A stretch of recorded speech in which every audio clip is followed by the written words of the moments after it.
1 cup বাদাম 1 cup চাল দিয়ে এত সুন্দর রেসিপি করা যায়, না দেখলে বিশ্বাস করবেন না।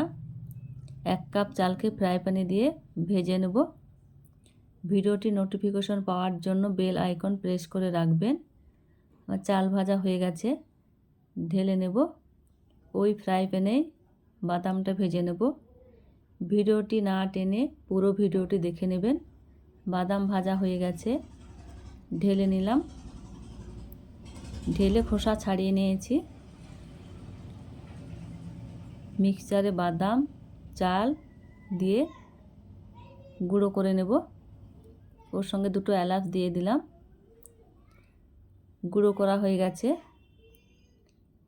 একটু দানা দানা থাকবে, পুরো মিহি করে বাটবো না। ফ্রাই প্যানে 1 কাপ জল দিয়ে দিলাম। ওর সঙ্গে স্বাদ মতো আখের গুড় দিয়ে দিলাম। মিষ্টিটা আপনারা আপনাদের পছন্দ মতো দিয়ে নেবেন, কম বেশি করে নিতে পারেন। ভালো করে জাল করে ফুটিয়ে নেব। গুড়ের শিরাটা 1 তার 2 তারের হবে না, ফুটে উঠলেই হয়ে যাবে। যে বাদাম চাল গুঁড়ো করে রেখেছিলাম উপর দিয়ে দিয়ে দিলাম। ভালোভাবে মাখিয়ে নেব।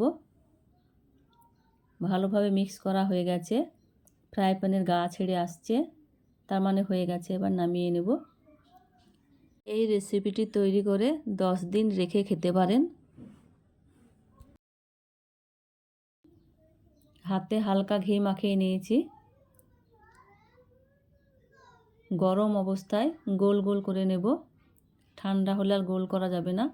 এইভাবে সবগুলাকে করে নেব। দেখুন কত সুন্দর হয়েছে।